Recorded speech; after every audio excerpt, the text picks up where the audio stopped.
Kalau seandainya semua tokoh agama bergandeng tangan, melepaskan tembok-tembok pemisah teologi tetapi masuk dalam kehidupan praksis, itu berarti kita sedang membangun jembatan. Jembatan antara agama yang satu dan agama yang lain. Kita boleh untuk mendirikan tembok keagamaan kita setinggi mungkin, itu tentu kebebasan masing-masing. Tetapi jangan lupa untuk membangun jembatan di antara kita. Jembatan di antara kita yang hemat saya bisa mengikat satu dan yang lainnya, dan itu menjadi fokus juga lokus perjuangan kita, yaitu kemanusiaan. Kita kemarin dihubungi oleh pihak dari Romo Pascal, Pak, yang di Kepulauan Riau tersebut. Romo Pascal juga dalam pembicaraan pribadi dengan saya ya, lewat telepon juga mengatakan bahwa yang mau diperjuangkan itu bukan pembebasan dirinya dari tuntutan yang waktu itu dikatakan ada pencemaran nama baik, tetapi yang lebih utama adalah bagaimana soal human trafficking ini diselidiki. Saudara-saudari terkasih, berjumpa kembali. Sebagaimana komitmen kita untuk terus mengawal kasus human trafficking, maka pada kesempatan ini saya akan menunjukkan satu langkah maju yang perlu kita apresiasi ya. Kalau dalam video sebelumnya saya belum ada anggota dewan yang berbicara secara spesifik dalam rapat kerja berhubungan dengan human trafficking, tetapi kali ini dalam rapat kerja dengan Kapolri, itu Komisi 3 DPR RI, Pak Habibur Rahman, itu berbicara khusus dengan Pak Kapolri untuk memperhatikan surat sebagaimana yang mereka terima dari Romo Pascal sehubungan dengan perdagangan manusia. Jadi kita bersyukur kalau ada anggota dewan yang justru menyuarakan apa yang terjadi di tengah masyarakat, terutama kecemasan. Dan dalam soal kita ini adalah perdagangan manusia. Lalu sekarang yang menarik, kita sedikit mendengar cuplikan dari anggota dewan yang meminta supaya Kapolri untuk memperhatikan ini. 3, Pak Kapolri, saya meminta Pak Kapolri memberi perhatian yang cukup serius terhadap kasus-kasus tindak pidana perdagangan orang. Kita kemarin dihubungi oleh pihak dari Romo Pascal, Pak, yang di Kepulauan Riau tersebut. Beliau melakukan investigasi, membongkar kasus yang disebut TPPO, ya. Kemudian beliau sempat dilaporkan walaupun dicabut, tapi kita ingin bukan hanya soal kasus yang pelaporan terhadap Romo Pascal yang memang ditindaklanjuti dihentikan, tetapi kasus yang dia bongkar, kasus TPPO-nya, supaya bisa diusut secara tuntas dan siapapun yang terlibat harus dimintai pertanggungjawabannya. Mungkin itu saja, singkat saja. Terima kasih. Billahi taufiq wal hidayah. Wassalamualaikum warahmatullahi wabarakatuh. Ya, inilah sebenarnya yang kita harapkan dari para anggota dewan. Mereka adalah wakil kita ya, yang menyuarakan persoalan-persoalan yang terjadi di tengah masyarakat. Menarik bahwa Habib Rahman melihat kasus Romo Pascal ketika dilaporkan itu sudah dihentikan. Berarti mereka tahu, kita semua juga tahu bahwa sebenarnya bukan soal itu yang utama. Karena Romo Pascal sudah punya data cukup lengkap. Nanti sebentar saya tunjukkan apa yang menjadi catatan dari pihak pemerintah. Jadi ada data yang cukup lengkap sebenarnya tentang, terutama catatan tentang deportasi yang terjadi selama tahun 2023 ya. Kita tidak bicara tahun-tahun sebelumnya, tapi dalam tahun 2023 ini dari Januari sampai dengan bulan lalu itu ada banyak sekali ternyata. Nah, sekarang kita dengar jawaban dari Kapolri. Apa jawaban dari Pak Kapolri berhubungan dengan permintaan dari anggota dewan ini? Baik, nah, terkait dengan ini jawaban dari Pak Kapolri ya. baik, terkait dengan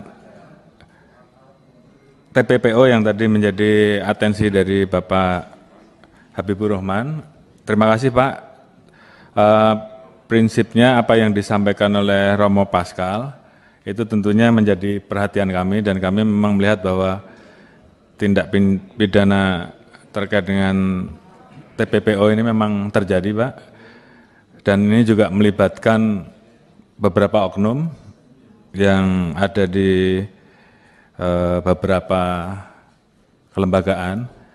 Kami akan tindak tegas, Pak, bahkan kalau anggotanya juga menyangkut dari personal Polri, tentu kami tidak akan pernah ragu-ragu. Demikian juga apabila nanti dari tempat lain, kami juga akan proses tegas. Yang jelas apa yang disampaikan oleh Romo Pascal itu merupakan ungkapan dari beliau terkait dengan masalah TPPO yang terjadi. Dan kami, Polri, memperhatikan dan atensi terhadap apa yang menjadi seruan beliau.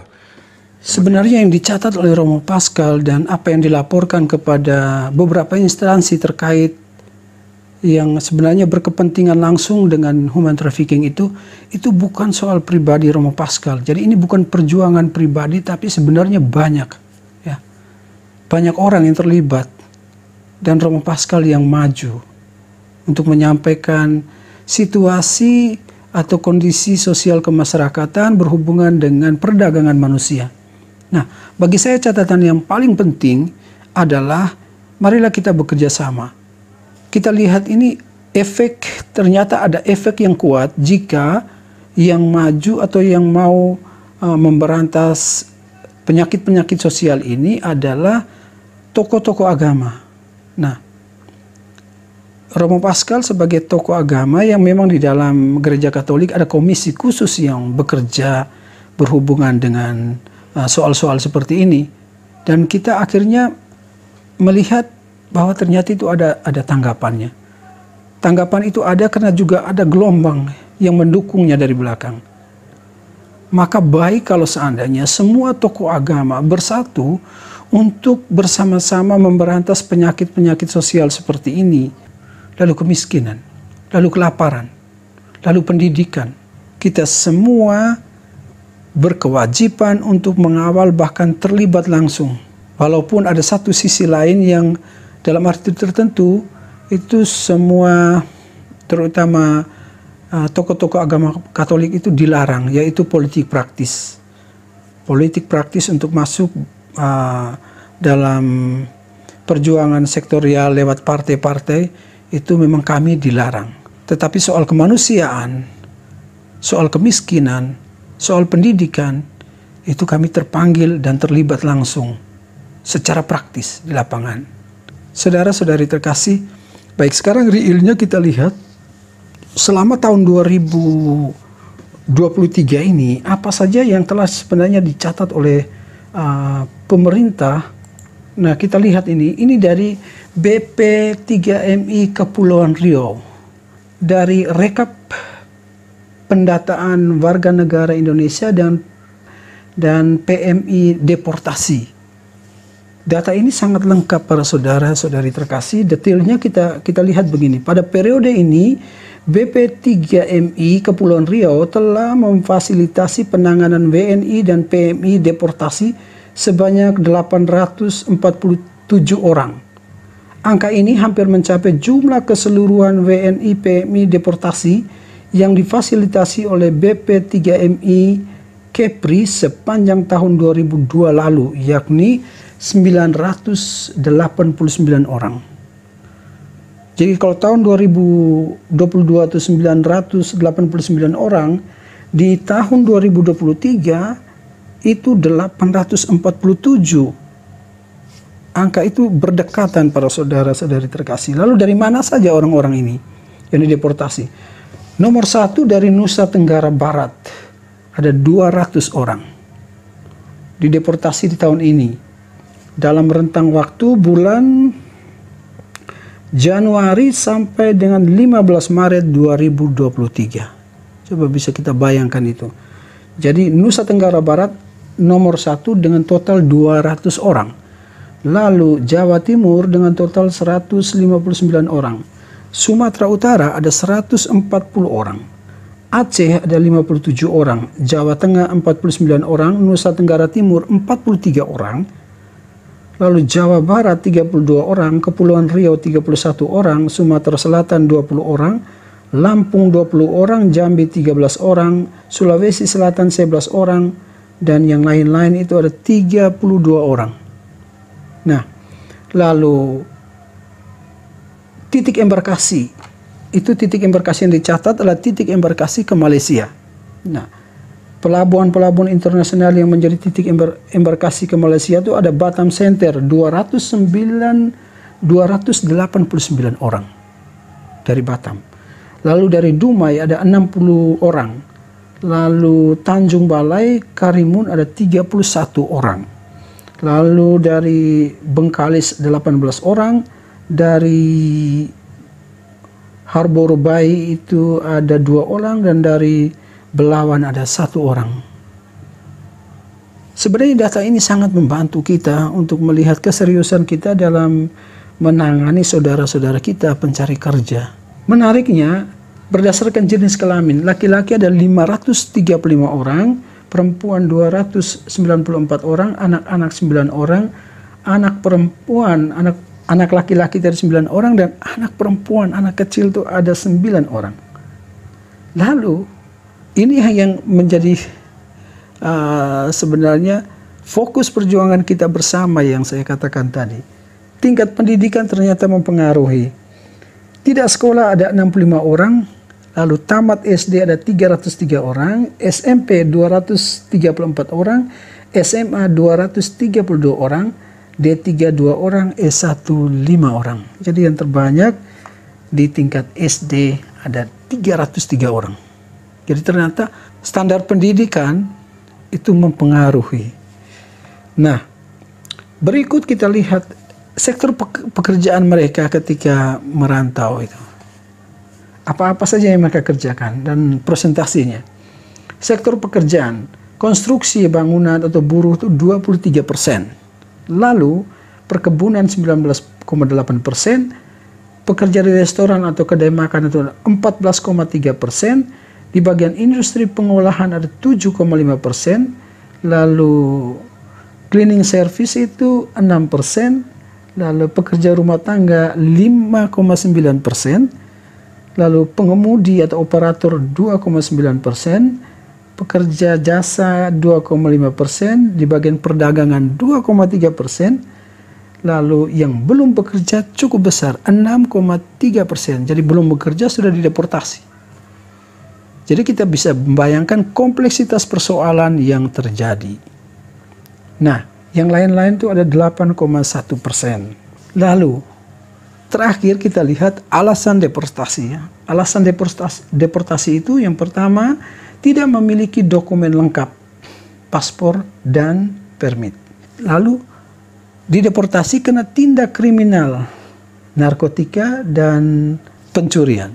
Sedangkan yang lain-lain itu ditangkap saat masuk Malaysia secara ilegal. Jadi yang lain-lain ada yang ditangkap di perbatasan karena tidak memiliki surat-surat yang legal, jadi masuk secara ilegal. Saudara-saudari terkasih, marilah kita terus mengawal soal yang satu ini secara bersama-sama, kita bawa dalam doa agar jangan sampai kita menjadi orang yang menjual saudara sendiri. Kita bisa memperjuangkan sesuatu di luar, tapi mari kita bersama-sama menyelamatkan saudara kita, tetangga kita, orang yang paling dekat dengan kita.